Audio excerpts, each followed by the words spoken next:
Good morning class. Already in our last classes what we have done, that is current electricity.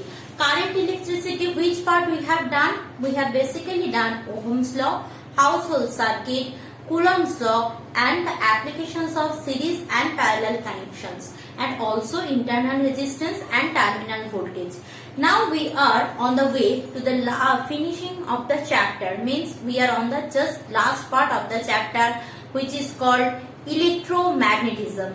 As the name suggested, what is electromagnetism? Means some things related to electricity plus magnetism, something related to electricity and as well as magnetism. See, already we know when free electron passes through a conductor, then what is happening? If free electron passes through the conductor, then the current is flowing.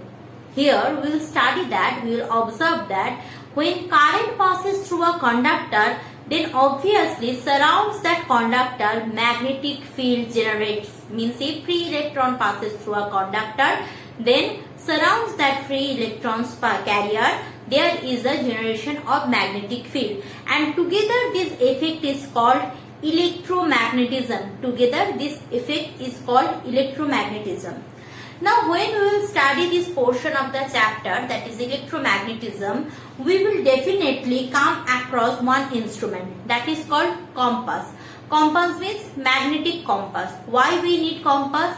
Because compass is a very lightweight instrument, and if there is any minute amount of magnetic field, then it can easily sense. How does compass sense the magnetic field? It will deflect from a mean position. Means whatever position it is holding, that will deflect from its position. Means it will change its position. So we can sense that okay, surrounds it or near to the compass there is a magnetic field. So let's go through the chapter. As we are going deep to the chapter, going far into the chapter, going more detailed discussion, we will really enjoy this phenomena that is called electromagnetism. Means by the effect of electric current or by the effect of electricity, magnetic field generated, and as well as by magnetic field or motion of the magnetic field, electric field generated. So let's start the electromagnetism chapter.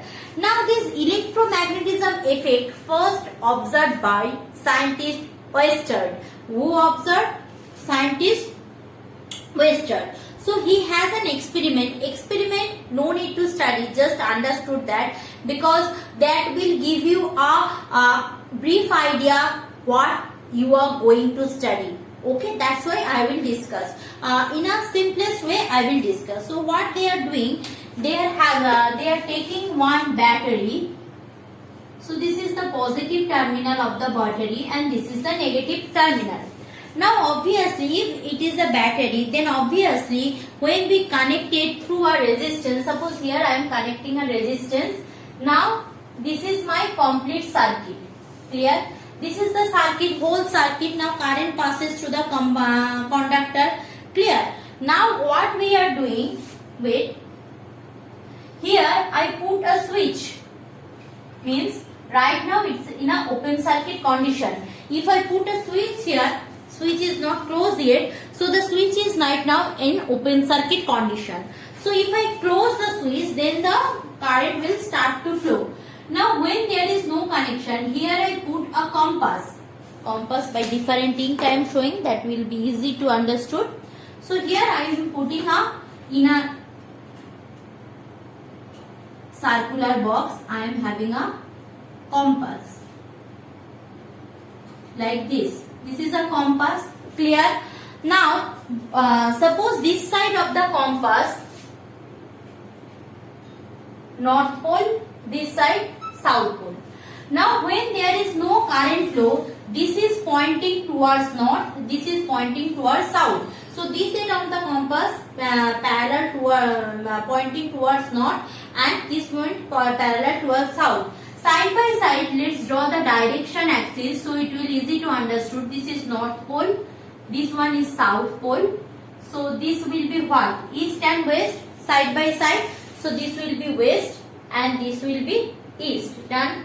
Now when there is no connection, this is completely parallel to the north-south axis. Can you see that compass direction? Now when I am closing the switch, clear? So now I am closing the switch. So right now the circuit diagram will be, so this is positive terminal, this is negative terminal. Here my resistance, connection completed. So when Oersted closed the circuit, he see that the compass deflects a little bit. Means previously compass looks like this. Right now the compass structure is like this.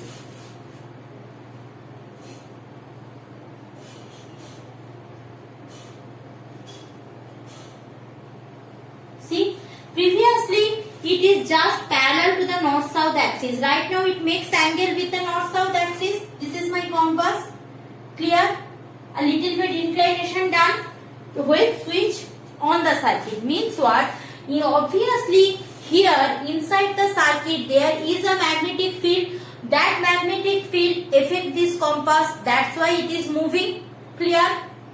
As I am saying that compass gives that things that how much if there is a magnetic field that nearby the compass, if there is a presence of magnetic field, obviously it will show that in which direction the magnetic field is going on, or it will deflect, so we can know that yes, there is a magnetic field. Now suppose here I am reversing the battery, means I am so this is the first experiment done. Now I am reversing the battery, means this side will be negative, this side positive. If I am doing so, so right now my circuit will be this side negative, this side positive. Done. So this side negative and this side positive. It can show that when I am altering the current flow, means the positive and negative I am altering. So that time what will happen? The direction or the deflection of the compass also will be altered. Okay, means right now this is the north, this is south. After some times it will, means when I am reversing, it will be like this. This will be, inclination will be like this right now. This is north, this is south. You can see the inclination change a little bit because the current has been reversed.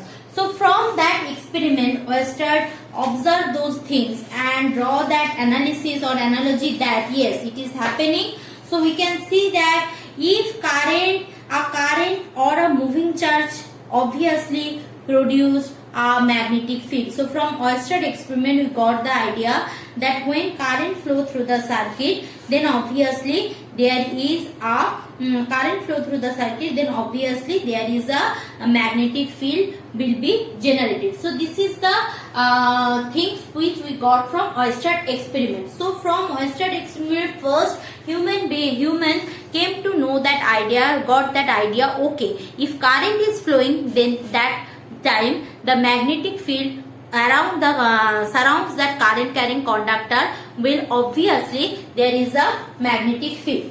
Now how we can justify that from which direction to which direction the magnetic field is going on. So it is the beyond scope of the discussion right now, because this is the part of class 12, but still I am giving you a brief idea. Remember that magnetic field lines means the when we are having a bar magnet, suppose this side north and this side south, okay, I am having a bar magnet, then obviously that bar magnet should have a magnetic field. So remember that magnetic field lines always forms concentric loop, means like that magnetic field lines forms always concentrating loops. Okay, this will be the structure of magnetic field, means started from one pole, ended over another pole of the same magnet. Clear? Acha. Then what is happening? The direction of the current is, if reversed, the magnetic field direction also will be reversed. Obviously, if direction reverse, magnetic field will be reversed. If I am changing current, means instead of battery I am keeping a varying voltage, means whose voltage I can change. So voltage I am changing means current flown through the resistor, that will also be changed. Voltage change means current will also be changed. So if there is an increasing current or decreasing current, so magnetic field strength or the power of the magnetic field also goes on increasing or decreasing. Clear? So obviously the if magnetic current is increasing, that the magnetic field of lines will be very closer, means more magnetic field lines will be generated, very closer, very dense magnetic field. And if the magnetic current is very low, so the generation of magnetic field lines will be small, means the magnetic field lines will be far apart from one another. That's so done. Now magnetic field lines passing from which direction to which direction, that is the most important question. Remember that when the current passes through the conductor, then obviously that what is happening, that magnetic field generates. Now remember that the magnetic field lines always should be start from one pole and end from another pole, means it not possible ki irrespective of any pole the magnetic field lines will start and end it over. Now let's see from which poles it generate and where it should end. Now remember one thing, magnetic field lines always start from north, ended through south. Remember this direction is very important. Always direction of the magnetic field start from south, start from north, ended to south. North pole to south pole, north pole to south pole, north pole to south pole. Clear? North to south, north to south. I can give you another example to remind me. Means north direction is what? In our topmost direction means suppose not in our north, the India's north is what? Kashmir. Kashmir to Kanyakumari. So north to south. Remember that Kashmir to Kanyakumari. So that is north to south. For your remembering I am telling. So it is seen that magnetic field lines always start from north, ended over south. Magnetic field lines always start from north and ended over south. Okay, so in my next video I will go for how we will go see that how magnetic field generated and what will be the direction of the current field. So let's go for that direction, that discussion in my next video.